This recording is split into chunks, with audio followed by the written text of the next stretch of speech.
السلام علیکم۔ تمام تعریفیں رب ذوالجلال کے لیے اور لاکھوں درود حضور خاتم النبیین علیہ السلام کے لیے۔ حق ٹائم میں خوش آمدید، میں ہوں کاشف رسا۔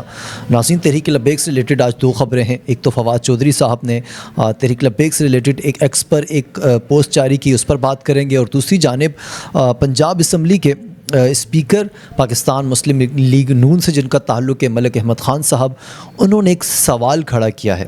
وہ کیا سوال ہے؟ وہ بہت ہی زیادہ خطرناک ہے، تحریک لبیک سے متعلق اور پاکستان تحریک انصاف سے متعلق۔ اس پر ہم بات کریں گے اور ذرا کھل کر بات کریں گے کہ آیا جو انکشاف انہوں نے جانے میں کیا ہے اس میں کتنی صداقت ہے اور کتنی نہیں، اور دوسری جانب برطانیہ سے رجب بٹ کو ملک بدر کر دیا گیا ہے، اس کی کیا وجہ ہے، اس پر ڈسکشن کریں گے۔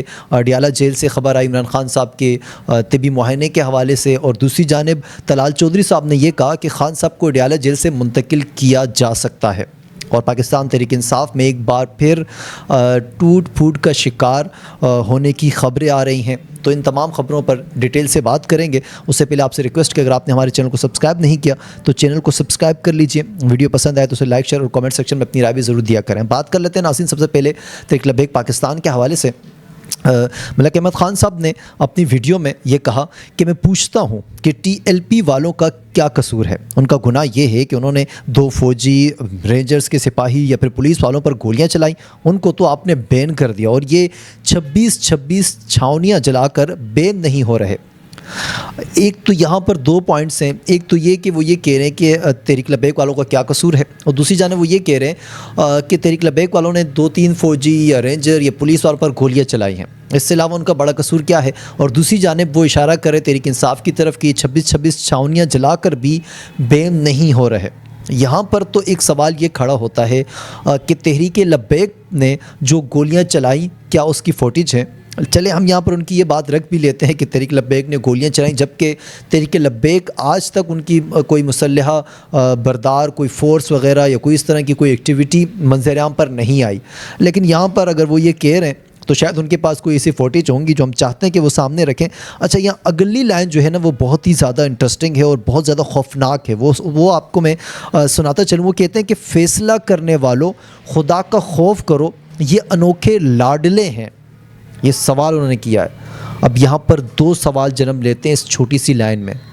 ایک تو یہ کہ تحریک لبیک پر جو ظلم ہوا یا اسے جو بین کیا گیا، کیا وہ گورنمنٹ نے فیصلہ نہیں کیا؟ کیا کسی اور نے فیصلہ کیا؟ وہ یہ سوال کرنے کہ میں پوچھنا چاہتا ہوں کہ ٹی ایل پی کا کیا قصور ہے؟ مسلم لیگ نون کے دور حکومت میں پنجاب میں گورنمنٹ مسلم لیگ نون کی، وفاق میں گورنمنٹ مسلم لیگ نون کی، وہ بین کرتے ہیں تحریک لبیک کو، پھر انہی کے اسپیکر پنجاب اسمبلی یہ سوال کرتے ہیں کہ میں پوچھنا چاہتا ہوں کہ ٹی ایل پی کا قصور کیا تھا۔ تو وہ سوال کس سے کر رہے ہیں اور وہ کس کو کہہ رہے ہیں کہ خدا کا خوف کرے؟ یہ بہت خطرناک پوائنٹ انہوں نے اٹھایا ہے، اور میرے خیال سے اس پر تفصیل آنی چاہیے کہ آیا وہ یہ بات کس کے لیے کہہ رہے ہیں؟ کیا وہ ڈائریکٹ مریم نواز صاحبہ سے سوال کر رہے ہیں یا پھر کوئی اور ہے جن کی طرف انہوں نے اشارہ کیا؟ اور پھر وہ دوسرا یہ کہہ رہے ہیں کہ لاڈلے کو اتنی سہولت کیوں دی جا رہی ہے، یعنی کہ عمران خان صاحب کی اور تحریک انصاف کی بات ہو رہی ہے۔ تو ناظرین، اس جو ان کا یہ بیان ہے اس کو آپ کس تناظر میں دیکھتے ہیں؟ کامنٹ سیکشن میں جائیں، اپنی رائے سے آگاہ کریں۔ اب بات کرتے ہیں فواد حسین صاحب کے حوالے سے۔ فواد حسین ظاہر ہے ان کی اپنی حیثیت جو ہے وہ سب کے سامنے ہے، تحریک انصاف سے بھگوڑے ہوئے اور پھر در بدر ہیں، اب کسی پارٹی کا حصہ نہیں ہے، لیکن سب پر تنقید کرنا یہ اپنا فرض عین سمجھتے ہیں۔ تو اور تحریک لبیک پاکستان پر تنقید کرنے کا کوئی پوائنٹ بھی یہ ہاتھ سے جانے نہیں دیتے، اور مذہبی انتہا پسندی تو ان میں کوٹ کوٹ کے بھری ہے۔ جب پی ٹی آئی کی گورنمنٹ تھی تب بھی آپ کو یاد ہوگا مفتی منیر الرحمان صاحب پر یہ بہت زیادہ تنقید اور دیگر علماء اکرام پر بھی تنقید کیا کرتے تھے۔ تو ان کی کوئی ذاتی رنجش علماء اکرام سے میرے خیال سے جو وقتاً فوقتاً باہر آتی رہتی ہے۔ وہ لکھتے ہیں کہ جب سے تحریک لبیک کے خلاف کارروائی ہوئی ہے، ایک بھی لنچنگ کا واقعہ نہیں ہوا، سینکڑوں بے گناہ لوگ جو توہین کے جعلی مقدموں میں پیسوں اور پراپرٹی کے لیے ملوث کیے گئے عدالتوں سے رہا ہوئے۔ اس لیے ایک دہشت گرد جماعت اور ایک سیاسی جماعت میں فرق کر کے زندہ رہے۔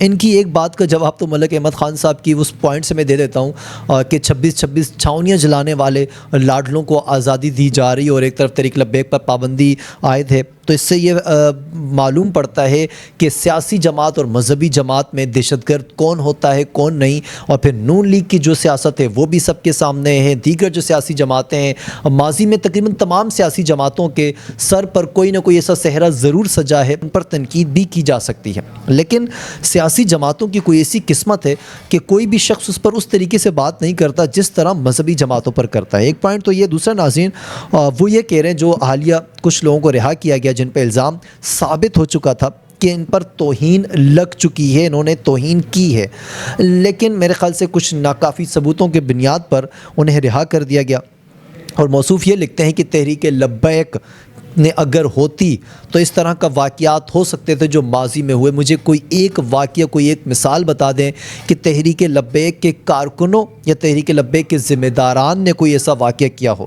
ہاں دیگر لوگ واقعات کرتے ہیں، وہ اگر لبیک یا رسول اللہ کا نعرہ لگاتے ہیں تو آپ یہ کہیں گے تحریک لبیک نے کیا، تو میرے خیال سے اس سے بڑی بیوقوفی نہیں ہو سکتی کوئی کہ آپ کسی ایک نعرے کی بنیاد پر آپ وہ ملبہ اٹھا کر کسی جماعت پر ڈال دیتے ہیں۔ دوسرا، اپنا قانون آپ اتنا مضبوط کریں کہ جو توہین کرتا ہے ان کو عدالتوں سے سزا ہونی ہی چاہیے، تاکہ عوام کو موقع نہ ملے کہ وہ سڑکوں پہ آئیں اور پھر احتجاج کریں۔ ناظرین، اب بات کر لیتے ہیں کچھ رجب بٹ کے حوالے سے۔ پاکستانی یوٹیوبر رجب بٹ کو برطانیہ سے ڈیپورٹ کر دیا گیا ہے، اور رجب بٹ کی ملک بدری کی وجہ ان کا برطانوی ویزے کی منسوخی بتانا ہے۔ رجب بٹ کے خلاف حالیہ قانونی مقدمات کا ویزا اپلیکیشن میں ظاہر نہ کرنے پر ان کا ویزا منسوخ کر دیا گیا ہے۔ برطانیہ کے ہوم ڈپارٹمنٹ نے یوٹیوبر رجب بٹ کا ویزا منسوخ کر دیا ہے، جو پاکستان میں درج مقدمات کے سبب مہینوں سے روپوش ہیں۔ اب یہ واضح نہیں ناظرین کہ رجب بٹ پاکستان واپس آئیں گے یا پھر کسی اور ملک کا رخ کریں گے، کیونکہ وہ مبینہ طور پر ایک جوا ایپ کی تشہیر کے الزام میں مقدمے کا سامنا کر رہے ہیں۔ حالیہ ڈکی والا جو معاملہ ہوا، ڈکی بائی والا، وہ بھی ہم سب کے سامنے ہے۔ میرے خیال سے کچھ 90 سے زیادہ دن انہوں نے جیل میں گزارے، اور پھر اب فائنلی ان کی بیل ہو چکی ہے، لیکن رجب بٹ پر بھی اسی طرح کا کیس ہے۔ تو کیا رجب بٹ پاکستان آتا ہے، ان کیسوں کا سامنا کرتے ہیں یا نہیں کرتے؟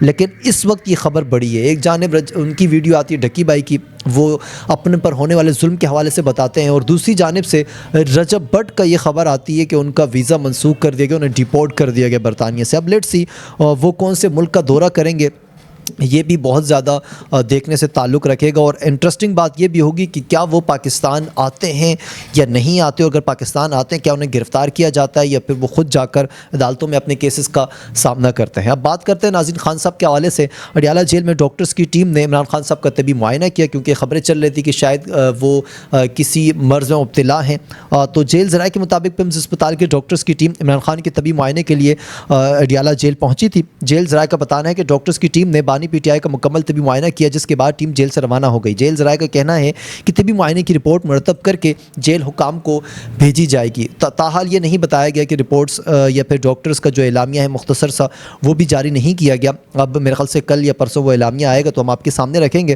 اور دوسری خبر ناظرین تحریک انصاف سے ہی ریلیٹڈ ہے کہ ان کی پارلیمانی پارٹی کا جو اعلامیہ آیا اس پر فیصلوں میں اختلافات سامنے آ چکے ہیں۔ ہم آئے دن تحریک انصاف کے فیصلوں پہ اختلافات، ان کے جو سیاسی لیڈران ہیں ان کے درمیان اختلافات کی خبریں سنتے رہتے ہیں، اور میرے خیال سے یہ بہت بڑا نقصان ہوتا ہے پاکستان تحریک انصاف کو۔ پی ٹی آئی ارکان نے الزام عائد کیا کہ اعلامیہ کس نے بنایا؟ اجلاس کے اعلامیہ میں شامل نکات پر بات ہی نہیں ہوئی، جبکہ ارکان کا گروپس میں کہا کہ پارلیمانی پارٹی میں جو کچھ بات ہوتی ہے باہر کچھ اور ہی ہوتی ہے۔ اس حوالے سے پی ٹی آئی رہنما عاطف خان نے کہا کہ مجھے رانا ثناء اللہ یا پھر وفاقی وزیر کی کمیٹی بنانے کی پیشکش کا علم نہیں ہے۔ کل پارلیمانی پارٹی میں کس کمیٹی میں شمولیت کی پیشکش پر بات نہیں ہوئی؟ اڈیالہ جیل میں سہولیات پر کمیٹی میں شمولیت پر میری موجودگی میں کوئی فیصلہ نہیں ہوا۔ دوسری جانب تحریک انصاف پارلیمانی پارٹی کے ارکان ڈاکٹر امجد اور صاحبزادہ صبغت اللہ نے بات کرتے ہوئے بتایا کہ ڈاکٹر امجد نے کہا کہ کل پارلیمانی پارٹی اجلاس میں وفاقی وزیر کی کمیٹی میں شمولیت کا کوئی فیصلہ نہیں ہوا۔ میرے خیال میں موجودہ صورتحال میں پی ٹی آئی کے لیے ممکن نہیں کہ ان کے ساتھ بیٹھیں جن کے پاس اختیار نہیں، ان کے ساتھ جا کر کیا بیٹھیں یا پھر شامل ہوں۔ تحریک انصاف نے مذاکرات سے کبھی انکار نہیں کیا۔ ایک اور بیان بھی میں ابھی پڑھ رہا تھا، اسپیکر قومی اسمبلی ایاز صادق کا یہ کہنا تھا کہ میں مشورہ دوں گا اور میں کوشش کروں گا کہ کسی طریقے سے گورنمنٹ اور اپوزیشن یعنی کہ تحریک انصاف کو ایک بار پھر ٹیبل پر لا کر بٹھایا جائے، ان کے مذاکرات کروائے جائیں۔ اور پھر دوسری جانب بیرسٹر گور صاحب کا یہ کہنا تھا کہ ہم کبھی مذاکرات سے پیچھے نہیں ہٹے، مذاکرات ہی بات چیت کا حل ہوتا ہے اور ہم اس کے لیے ہمیشہ تیار رہتے ہیں، لیکن ان کا پوائنٹ یہ ہے کہ مذاکرات ان سے کریں گے جن کے پاس اختیارات ہوں، اور میرے خیال سے یہ بہت بڑا پوائنٹ ہے۔ اب اس پر گورنمنٹ کیا جواب دیتی ہے یہ تو گورنمنٹ ہی بتا سکتی ہے۔ اس حوالے سے ایک اور خبر ہے، وزیر مملکت برائے داخلہ طلال چودھری نے یہ کہا ہے کہ بانی P T I Imran Khan کی اڈیالہ جیل سے منتقلی کا اشارہ انہوں نے دیا ہے۔ وہ کیا ہے؟ وہ لکھتے ہیں کہ طلال چودھری نے کہا کہ اگر یہ اڈیالہ کے باہر تماشا کریں گے، جیل میں قید دوسرے قیدیوں کے لیے خطرہ بنیں گے تو ایک قیدی کو منتقل کیا جا سکتا ہے۔ یہ بہت بڑا سوال ہے۔ گزشتہ دنوں جب یہ خان صاحب سے ملاقات نہیں ہو رہی تھی ان کی فیملی کی، تو یہ خبریں آ رہی تھی شاید انہیں اڈیالہ جیل سے منتقل کر دیا گیا، لیکن اب کیٹیگوریکل گورنمنٹ کی جانب سے اشارہ دیا جا رہا ہے کہ اگر یہ بار بار آئیں گے، تماشا کریں گے اس طریقے سے، تو پھر شاید ہم خان صاحب کو یہاں سے منتقل کر دیں۔ طلال چودھری کا کہنا تھا کہ اڈیالہ سمیت جہاں بھی انتشار پھیلایا گیا وہاں قانون حرکت میں آئے گا، خیبر پختونخوا حکومت کے وسائل استعمال کرنے کی اجازت نہیں دی جائے گی۔ طلال چودھری کا کہنا تھا کہ بانی پی ٹی آئی فوج اور اس کے سربراہ کو بلیک میل کر کے دوبارہ اقتدار اور اپنے کیسز ختم کرانا چاہتے ہیں۔